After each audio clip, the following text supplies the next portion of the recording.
everyone. So today I'm just going to hang out in this cozy little corner in my garden and go through some of the questions that you guys submitted. So I asked on, I think it's the YouTube community page, if you had any questions for me now that we are about halfway through the growing season, at least here in Chicago, because I think I did a Q&A earlier in the season, like maybe even before our last frost date, and there's been a lot of change since then, so I figured I would see if you had any questions. So thank you to everyone who submitted, but let's go ahead and jump right into it. So the first question is, your downstairs garden is beautiful, but why don't you give us a tour of the downstairs garden along with the rest? Would like to have an update of what's growing there.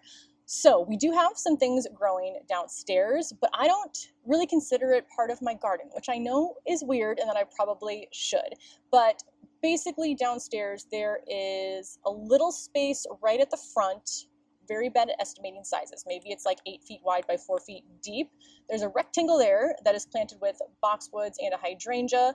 And then we have the parkway, which is between the street and the sidewalk. And all of the plants that were there when we moved in, for the most part. So to me, it doesn't really feel like my garden because I didn't plant it, and I don't know the specific varieties. So like, I know it's a hydrangea, I know it's a panicle hydrangea, but I don't know the type. I know they're boxwoods, but I don't know the type. So because I don't really do much down there, I kind of forget about it. I also don't spend much time downstairs unless I'm like just going in and out of our house, because it's not like we have a yard where we spend time in. Most of my time is spent out on the decks, but I have added more myself down there, especially this year. So I have 4 green pots, and I think in my video of the garden walk, you probably saw these, and that's probably the most I've ever shown the downstairs garden. But I have 4 green pots, 5 green pots? 4 or 5 green pots on the front stairs that I plant up every year. I just this year added in the railscapes on the front gate with 4 containers in there as well. And I'm trying to make over the parkway, but it's going very, very slowly. So when we moved in, there were a hedge of boxwoods around the parkway. Most of them were dying. So we had those removed except for the ones right along the road. I think plants don't do as well there because they are right next to cars. So all the fumes from the cars when they are, salting the roads, that gets into the parkway area. But I am trying to add in more perennials and annuals. So there's some hostas there now. There are some impatiens there now, some begonias there, but it doesn't look great. And because I'm not really done with it, or I don't really do much each year down there, I kind of just forget about it. But I will make an effort to show more of what's down there. Just know that if it was something that predates me, I don't know the specific variety. But maybe next month, when the plants are kind of at their peak, I will show you what that looks like. Next question is, I feel maybe you've probably grown every flower at this point, but if you only grew flowers in your garden, what other new flowers or varieties would you want to grow? Oh, I do have a lot of flowers, but definitely not all of them, and there are so many different flowers that sometimes I get overwhelmed. I'm also a person that finds what they like and then sticks to it. So I have a lot of supertunias, I have a lot of zinnias, I have a lot of gomphrena because they do well for me and I like them. And while that's fun, it does sometimes prevent me from branching out and trying new things. Although this year I am trying status for the first time and I do like those, but there are definitely plants that I want to try. I've been recommended to try clematis because I like things that can be trellised. So I think I'll probably try that at some point. I just need to get more comfortable with how to grow those in containers.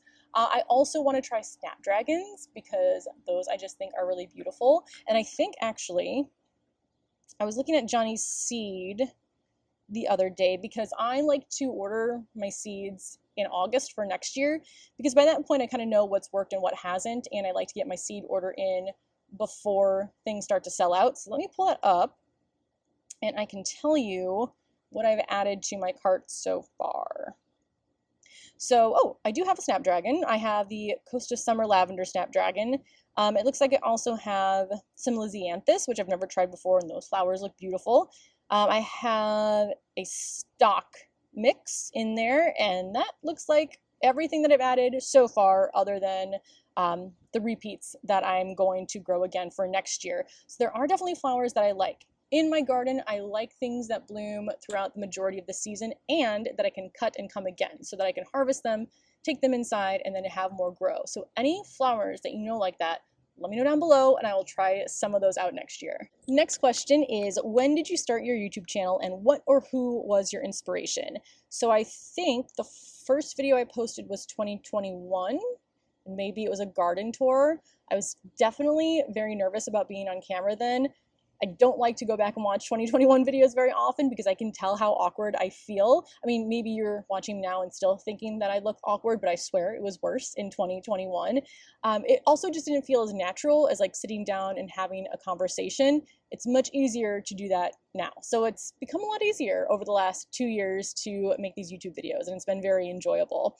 As far as what or who was my inspiration, back in 2019, when I first started gardening, I was definitely following Garden Answer, I was following the Impatient Gardener, and I was following the Rusted Gardener. And I think those were the first three that really taught me how to garden because I had no idea what I was doing. Sometimes I still feel that way, but I would type in my questions to YouTube and there would be a video on how to do something. In fact, I think I found Garden Answer from looking for how to grow something in a container. And I still watch them all today, and while it was very helpful, I did feel like there weren't a lot of people on YouTube gardening that are in my situation, which is in a city where really the deck is the only place where they can have a garden. So I thought that by posting videos and sharing my experience and my journey, that hopefully that would encourage other people to start their own gardens, because I really do think gardening just improves the quality of your life, even if you kill everything. Well, maybe if I killed everything, I wouldn't be as happy. But even if you let one plant survive, you feel the sense of accomplishment, and just being out and surrounded by nature, especially in a city, definitely enhances the quality of my life. So I would love just to get more people gardening, especially people who think that they're going to have to wait to have a yard before they garden, and just showing them that they don't. So that, I think, is my main motivation behind starting to post videos myself. Next question is, I would love to get a recommendation update on all the fertilizers and potting soil mixes that you swear by and have brought you the most success in your garden. So I have a video on all my fertilizers that I think should just be 3 weeks old, maybe a month old. So it'll be all up to date on everything that I'm currently using. So I will link that down below. I don't think I talked about potting soils in that video though, and I think that is incredibly important. I've realized it's more important as time goes on, because I used to be a person who would buy any soil from anywhere, whatever was the cheapest, I would stock up on that. And I've realized there really is a quality difference. So I would recommend potting soil from a local garden center versus like a Home Depot or a Lowe's, because the brands there don't seem like there's a lot of quality inspection going on. I mean, I found plant tags in closed bags of soil. I've found those like twist ties that are coated in rubber to help you trellis plants. I found some weird things in bags from Home Depot, which is the closest kind of big box store near us. Never found anything weird like that in anything from a garden center. So I would go to garden centers over the big box stores when you're looking for like soil or compost. My favorite brand, I would say, is Purple Cow. I've just been using that the longest, and it's always worked really well for me. I've never found anything weird inside of it. It's never, killed my plants, which is great. So yeah, Purple Cow is a brand to go for, but if that brand's not available, then just kind of talk to your local garden center and see what they carry and what they recommend. Next is, what is the one plant, shrub, or tree that you would love to have in your garden, but it's not feasible because of your climate, or it's not accessible at this point? And I think there was a similar question. Yes, something you wish you could grow, but you aren't in the right climate. That would hands down be a grapefruit tree. I love grapefruit. It's my favorite citrus. I would love to be able to just walk out my doors in the morning, go to my grapefruit tree, pick a grapefruit, and have that for breakfast. But grapefruit trees do not live here over winter in Chicago Zone 6A. Now, I do have a lemon tree, but it's definitely not happy here. Well, I mean, it's happy in the summer, but I bring it inside. It always gets attacked by scale. There's leaf drop. It just doesn't look healthy throughout like half of the year when it's inside. And then it does kind of perk back up a little bit once we get it back outside, but it's a struggle. And I do find that I'm tending more towards plants that naturally do well here versus trying to make something fit that doesn't necessarily do well. So I don't even know if I'm going to keep my lemon tree long term.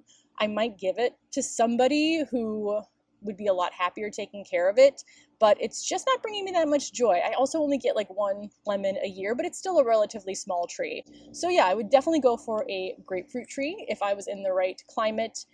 Although, if I one day have a yard and a greenhouse, I could put it in the greenhouse. So that's an idea for the long-term future. Next is, what amendments do you add to your pots, if any, to prevent nutrient deficiency? So I definitely have to add amendments because the nutrients run out very quickly in the pots, especially the smaller containers. So again, I'll have my fertilizer video linked down below. I will also link down below the video from the spring where I show myself refreshing my raised beds. So any of my larger containers, so my raised beds, my 30-gallon grow bags, I don't change out the soil every year. I just don't know how that would physically be possible. So I have had the same soil in those containers since 2020 or whenever I got the containers. And each spring I just add in compost. If I need to improve the drainage because things have become compact, I'll add in perlite. If I'm going to plant them that day, I will also add in slow release fertilizer. So that's kind of what I do at the beginning of the season. And knock on wood, so far, 4 years into it, everything still grows happily there. So I think that's going to be my plan going forward. But like I said, I'll have the fertilizer video linked down below and how I refreshed my raised beds linked down below. And that's basically what I do. Oh, also, because I don't know if this is in my fertilizer video, I do get chlorosis on some of my plants. So I will just add liquid iron into those containers when I see that. Next is, have you considered taking some of your houseplants outside during the summer, such as pothos or philodendron? I have considered it. I've just never done it. I don't have a lot of space anymore because I filled it with all my garden plants, but I could still shove them in some places here, but I feel like it would make the garden too chaotic. I'm already copying over pots to get to other pots, especially as the plants grow. But if there was ever a reason that maybe I wasn't planting as much, I might take some of my houseplants outside. Although I do like the idea of kind of having plants in separate environments because that way I know that my houseplants aren't getting pests from when they're outside that I then have to inspect, and I like to quarantine anything that I bring inside from outside during the winter, like my lemon tree, so that I know it's not spreading any sort of infestation. So it is a lot easier just to keep my houseplants inside as houseplants versus bringing them out. But then I will see people on Instagram and YouTube who will bring all their plants out and create like a little jungle. And I'm like, maybe I could have that. But I think for now, this works for me. Keeping my garden plants in my garden, my house plants inside. Things I do move inside are my lemon tree. And I think that might be it that I move inside during the winter. Next question is, do you do it all yourself or does your husband share your passion? I would say I do about 95% of it myself. Where my husband really comes in handy is carrying heavy things upstairs. So everything has to come up 2 flights of stairs. So in the spring, when I get all the potting soil and all the compost bags, I will carry some up myself, but he does the majority of the heavy lifting. Although, well, that wasn't really heavy. I did carry my raised beds up myself, the different pieces, and then put them together. So I am proud of myself for that. But anything that's too heavy for me to carry upstairs or downstairs, then at the end of the season, he helps. He is asking to help more in the garden, which is exciting. So now I have him helping with fertilizing. So fertilizing is the only time when I water my garden with the watering can, and based on the number of plants I have, that can take a very long time. So if it was just me, I would have to be at the hose faucet, filling up the watering can with the fertilizer and water. Then I would walk around and water whatever plants I could, go back and fill up the watering can. Now he is the one that fills up the watering can so that I will take one, and while I'm watering, he's filling up the second watering can. So it cuts my time in about half. Now, as far as does he share my passion? So I think he appreciates the garden. Like, he can sit out here on the deck and know that it looks a lot nicer with the garden than when there was nothing up here. I don't know if I'd say he has a passion for it. I think he likes it because he knows I love it. And because it's something that makes me happy, he takes an interest in it. I don't think he would just start gardening on his own. On the flip side, I would never sit down and watch a sports game or go to a sporting event on my own, but I will because I know that's something that makes him happy. So like, he's from Atlanta. I now know the name of the Atlanta teams that I would never know on my own. So we take an interest in what interests each other, but I don't think it would necessarily be like a passion of his on his own. Next is, I want to start my gardening. I need some tips and guidance. So I have a video that might be 2 years old, but it should still be fairly relevant, of getting started with container gardening that I will link down below. It's quite long. I think it's maybe 20 to 30 minutes, somewhere in there, going over all of the tips that I have acquired from starting my own container garden. And even if you're not gardening in a container, a lot of that information will still be beneficial. Now, I would say if you're just getting started, the important things to know are your growing zone, and you should know your last frost date and first frost date. And you can find that pretty easily by just Googling your zip code and then growing zone, or your zip code, first frost date, last frost date. You'll also want to know the area that you want to garden in and get familiar with that, or determine, like if you do have a yard, what area will work best for your garden. So be aware of things like water access. You probably want to put your garden at least semi-close to where you have access to water. Sun is going to be very important, because some plants want full sun, some want part sun, some want full shade. So you want to know how much sun you have, because that's going to determine what plants you grow. I would also say, once you know all of that, if you're just getting started, to not feel overwhelmed, maybe pick 4 or 5 plants that you know you love. So whether it's flowers that you think are pretty, vegetables that you really like to eat, and start with those. You're going to learn so much so fast. I think back on the last 4 years, and I'm kind of amazed by how much more I know now, but then also amazed at how much more there is to know about gardening that I don't know yet. But I do find when you're growing something that you really love, that it's a lot more enjoyable. When you start out, it can be hard because you'll go to a garden center and grab everything. And then I realized, you know what? I've been taking care of this eggplant, and I don't really like eating eggplant. So why am I putting in the effort to keep it alive? So start with things that you like, get to know your environment, and then it's just going to be a lot of learning by doing. But like I said, I'll have a video linked down below about getting started with container gardening that will hopefully be helpful. Next question is, I'd love to hear about anything you find either easy or difficult to grow in containers. I have a tiny yard, so I also do many containers. So I would say I am actually surprised by how easy it is to grow most of the things that I want to grow in a container, either because there are dwarf varieties, which work well in smaller containers, but I think you can really grow anything as long as you have a container that's large enough. So I remember when I first tried to grow an indeterminate tomato, I had it in a pot that was either 6 or 8 inches in diameter. That did not work out very well, but now that I have my 30-gallon grow bags, I can grow tomatoes just fine. So the main thing is that you have a container that's going to be the right size for the plant, or look for smaller varieties of the plants that you want to grow. I would say some things that have done really well for me in containers.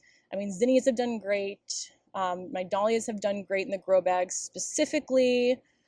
Petunias, vegetables, my peppers have done great. My tomatoes have done great. Melons are hit and miss. That's more, I think, of a pest issue than a container issue. Zucchini, cucumber, peas, herbs. Herbs are very easy to do in containers. So I've had more success with things in containers than I've had failures. So what's been the hardest to keep alive are mostly things that I need to overwinter. I'm still trying to figure out the best way to keep things alive in the pots for the next season. Either the cold gets them, but I don't think it's the cold as much as it's the moisture. So the pots are staying too moist that I leave outside, and that's causing root rot. There were some that started to sprout that I kept in my greenhouse, my plastic greenhouse, that once I moved them out too soon. We got too much moisture. It stayed too cold. The pots didn't dry out, and I lost a lot of plants that way. So I've struggled with tulips. I have struggled with some hydrangeas. I'm hoping these ones that I have do better. I mean, I kept the quickfire alive over winter, so that's great. My rhubarb does fine staying completely out and uncovered. My raspberries do fine staying out and uncovered. My blueberries did do fine, but they keep getting blights, so that's why I've given up on those. What else has not done well in containers? Yeah, mostly what comes to mind are my roses. I have not been successful at keeping roses alive over winter, but I'm going to try to move the rose this time into the garage and see if that helps. So annuals, usually perfectly fine in containers. It's mostly that trying to keep things alive during the cold where I have struggled the most. So that is actually the last question on my list. So thank you so much to everyone who submitted something. If you still have a question, let me know in the comments below and I will answer it there. I'm going to try to remember to link down everything that I said I would link down below, and that is it. So we are halfway through the garden season. I am excited to see what the rest of the season brings, but can't even believe it's time to start planting fall crops because I am not ready for winter to be here. But thank you so much for watching, and I will see you in the next one. Bye.